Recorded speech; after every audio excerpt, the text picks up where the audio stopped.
प्यारे बच्चों, हम कल आप लोगों को डिस्कस किए थे आप लोगों के सिलेबस का एल्किल हैलाइड्स पे हमने आप लोगों को डिस्कस किया था और बताया था कि किस प्रकार से डिफरेंट टाइप के इफ़ेक्ट्स होते हैं। मेसोमेरिज्म आपने देखा था, इंडक्टिव देखा था, हाइपर कॉन्जुगेशन देखा था, ये सारे इफ़ेक्ट्स आपने देखे थे।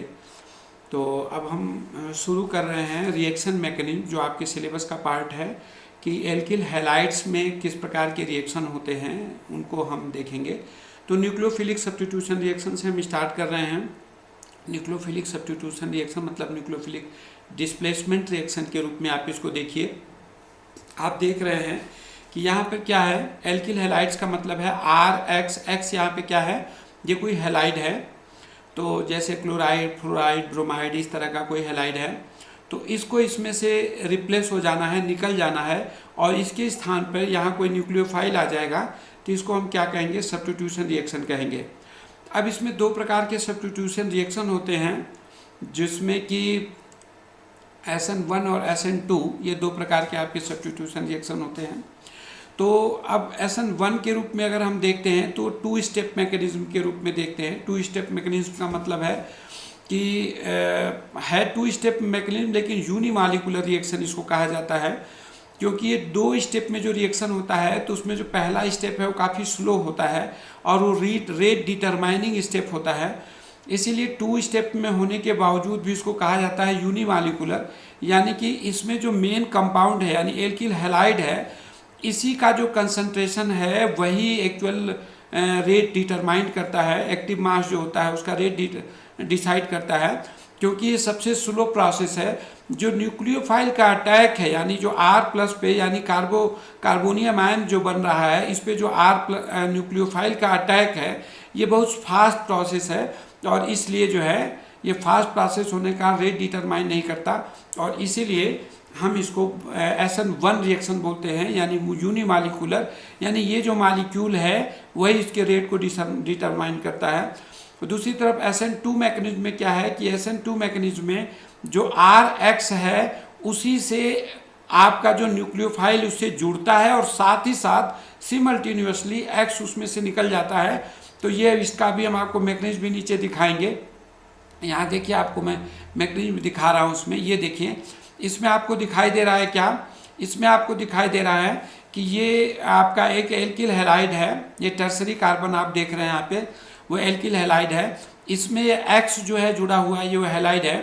तो इसमें क्या हो रहा है कि ये जो प्रोसेस है यानी रिमूवल ऑफ X, ये जो प्रोसेस है ये स्लो स्टेप है और इस स्लो स्टेप में जो न्यूक्लियोफाइल है उसका कोई रोल नहीं है, ये सीधे सीधे RX पर निर्भर कर रहा है। RX का मतलब क्या है, RX मतलब कि जो हमारा एल्किल हैलाइड है उस पर निर्भर कर रहा है, तो फर्स्ट ऑर्डर रिएक्शन दे रहा है। और यहाँ पे हम क्या देख रहे हैं कि जो हमारा स्लो स्टेप है यानी कि जो मेन स्टेप है उसमें न्यूक्लियोफाइल और X, ये RX, ये दोनों ही इसमें पार्टिसिपेट कर रहे हैं। तो ये आप देख रहे हैं RX और न्यूक्लियोफाइल, तो ये सेकेंड ऑर्डर रिएक्शन में जाता है, यानी कि जो रेट डिटरमाइनिंग स्टेप है वो डिपेंड करेगा active mass of RX and nucleophile दोनों पर। तो इसलिए इसको हम सेकेंड ऑर्डर रिएक्शन करते हैं। ये वन स्टेप है, यानी कि जैसे ही न्यूक्लियोफाइल यहाँ से आएगा वैसे ही उसी समय ये X आपका रिमूव हो जाएगा। तो इसलिए जो है इसको हम क्या बोलते हैं, इसको हम सिंगल स्टेप प्रोसेस बोलते हैं और SN2 रिएक्शन बोलते हैं, क्योंकि दोनों की ही एक्टिव मास का इसमें रोल है, इसलिए हम इसको SN2 रिएक्शन बोलते हैं। अब आइए अगर हम आगे बढ़ते हैं, इसके स्टीरियोकेमिस्ट्री की बात करते हैं, यानी SN1 और SN2 रिएक्शन को अगर हम देखेंगे तो इसके स्टीरियोकेमिस्ट्री की अगर हम बात करते हैं तो इसमें क्या होता है, इसमें रेशमाइजेशन होता है। रेशमाइजेशन का मतलब हुआ कि अगर ये, अभी हम आपको रिएक्शन मैकेनिज्म में नीचे भी दिखाएंगे, उसमें क्या है कि जैसे ये कार्बोकैटायन बनता है तो कार्बोकैटायन क्या हो जाता है, वो एक ट्रायंगुलर प्लेनर का स्ट्रक्चर बनाता है। आपको हम दिखा रहे हैं, ये देखिए इसमें क्या है, ये जो ये इन्वर्जन रिएक्शन दे रहा है SN2 के फॉर्म में और SN1 के फॉर्म में।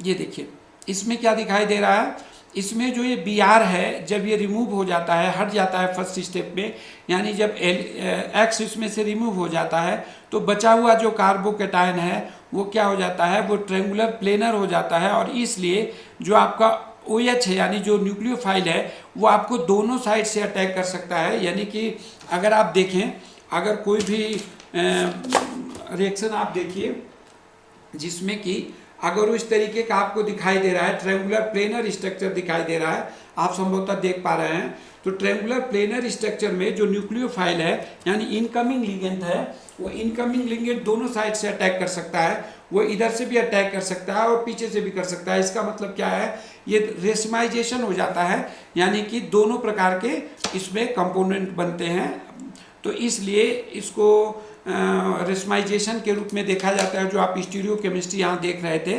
और वहीं दूसरी तरफ आप यहाँ के ये क्या देख रहे हैं, इसमें आप देख रहे हैं कि ये Br है और ये OH है, तो इसमें क्या है, Br जिधर से हटेगा, अब OH जस्ट उसके अपोजिट आके जुड़ेगा। क्यों? क्योंकि आपने जो इसका ट्रांजिशन स्टेट देखा, यहाँ देखिए इसमें क्या है, एक साइड Br है और एक साइड OH है, यानी जो आउट गोइंग Br यानी कि माइनस चार्जिंग है, वो क्या है, वो आउट गोइंग जो जा रहा है वो दूसरे स्टेप से जा रहा है, और जो इनकमिंग आ रहा है वो दूसरे स्टेप से आ रहा है। तो इसलिए वो आप दोनों को देख रहे हैं, ये देखिए आप, ये आउट गोइंग है, जा रहा है Br, और उसकी जो जगह पे OH आ रहा है, तो OH क्या है, जस्ट उसके अपोजिट साइड से ट्रांजिशन स्टेट में अपोर्ट कर रहा है, इसलिए यहाँ क्या हो जाता है, यहाँ इन्वर्जन हो जाता है। तो उसको आप यहाँ पे देख रहे हैं कि इन्वर्जन एंड रेशमाइजेशन, और ये क्या हो जाता है, बैक साइड अटैक, यानी कि इन्वर्जन रिएक्शन ही देता है। ये यूनिमॉलिक्यूलर है, ये बाईमॉलिक्यूलर है। रिएक्टिविटी के हिसाब से देखें तो जो टर्सरी कार्बन है वो इसमें सबसे ज़्यादा रिएक्टिव होता है। क्यों? क्योंकि टर्सरी कार्बन में मैंने आपको पढ़ाया भी था, ये देखिए टर्सरी कार्बन है, इससे जुड़ा हुआ जो कार्बन के 3 H हैं, ये क्या करेंगे, प्लस आई इफेक्ट देंगे, और प्लस आई इफेक्ट देने का मतलब क्या है, यहाँ की इलेक्ट्रॉन डेंसिटी को बढ़ाएंगे। या फिर दूसरे रूप में अगर आप देखें तो ये जो हाइपर कॉन्जुगेशन है H का, वो H यहाँ डबल बॉन्ड बनाएगा। मैंने कल आप लोगों को बताया भी था, ये जो H है वो क्या है, यहाँ पर डबल बॉन्ड बनाएगा, इसका H ये डबल बॉन्ड बनाएगा, और यहाँ पर डबल बॉन्ड बनाते ही ये H प्लस में हो जाएगा। तो इसका मतलब क्या है, इसको रिमूव करने में सपोर्ट करेगा। इसलिए जो टर्सरी है उसकी रिएक्टिविटी ज़्यादा होती है, सेकेंडरी की उससे कम होती है, प्राइमरी की उससे कम होती है, और सबसे कम जो है CH3 की होती है। जबकि इसमें अपोजिट होता है, CH3 सबसे इजीली हो जाता है। टर्सरी कार्बन सबसे कम इसलिए होता है कि टर्सरी कार्बन में स्टेरिक हिंड्रेंस है, जो मैं आपसे पहले भी बता रहा था। यहाँ देखिए ये टर्सरी कार्बन है, स्टेरिक हिंड्रेंस के कारण अपोजिट साइड से अटैक इसमें डिफिकल्ट होता है, तो इसलिए ये सबसे कम स्पीड में देता है। उसी तरीके से अगर आप नेचर को देखिए तो ये आप देख लेना, फ्लोराइड, क्लोराइड, ब्रोमाइड, आयोडाइड, तो आपको दिखाई दे रहा है कि सबसे कम जो है रिएक्टिविटी ये दे रहा है आपका फ्लोराइड। वो इसलिए दे रहा है क्योंकि फर्स्ट स्टेप में जो आपका ये टूटना है वो क्या होता है, वो आयोडाइड के केस में इजीली टूट जाता है, तो इसलिए इसमें स्टेप आपका दोनों का देता है। तो इस प्रकार से हम इसको कंपैरिजन कर सकते हैं। अब आइए हम रिएक्शन मैकेनिज्म की बात करते हैं।